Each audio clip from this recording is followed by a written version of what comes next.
সুপ্রিয় ভিউয়ার্স, ফুলপুরে মহান বিজয় দিবসে ঠাকুরবাখাই কংস নদীর তীরে ভদ্রভূমিতে পুষ্পস্তবক অর্পণ করেন ফুলপুর উপজেলা পরিষদের চেয়ারম্যান আতাউল করিম রাসেল, উপজেলা নির্বাহী অফিসার সীতেশ চন্দ্র সরকার, সহকারী কমিশনার ভূমি ফাতেমাতুজ জোহরা, ফুলপুর পৌরসভার মেয়র আমিনুল হক, সমাজসেবা অফিসার শিহাবুদ্দিন খান, মহিলা ভাইস চেয়ারম্যান রুকিয়া পারভিন লাকি, ফুলপুর সদর ইউনিয়নের চেয়ারম্যান জাহাঙ্গীর আলম।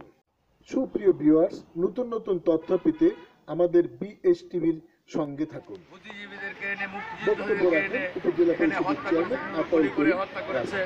আর সেই জন্যই ফুলপুর উপজেলা প্রশাসন এখানে আজকের এই বদ্ধভূমিতে অর্পণ করতে এসেছে। এখানে উপস্থিত আছেন আমাদের উপজেলা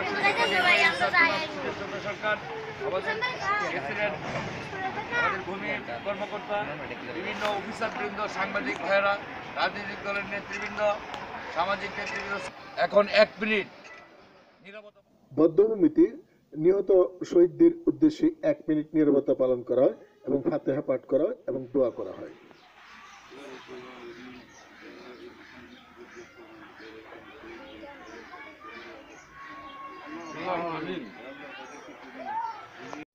উনিশশো 71 সনে মহান মুক্তিযুদ্ধ চলাকালে এই বদ্ধভূমিতে এনে বিভিন্ন অঞ্চলের লোকজনকে পেটমোড়া ভাত দিয়ে বেঁধে রেখে এখানে হত্যা করে তাদেরকে নদীতে ভাসিয়ে দেওয়া হয়েছিল লাশ।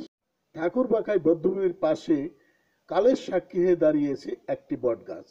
এই বট গাছের শিখরে এই অঞ্চলের লোকজনকে এনে বেঁধে রাখা হতো এবং সন্ধ্যার সময় গুলি করে তাদেরকে হত্যা করে নদীতে লাশ ভাসিয়ে দিত। পরে গোকুলচন্দ্র উচ্চ বিদ্যালয়ের প্রধান শিক্ষক মুকাম্মিয়া তালুকদার বাড়ির সত্যেন্দ্রচন্দ্র তালুকদারকে স্কুল থেকে ধরে এনে তাকে হত্যা করার উদ্দেশ্যে সন্ধ্যার সময় এই স্থানে গুলি করেছিল। তিনি কৌশলে পানিতে ডুব দিয়ে বেঁচে যান।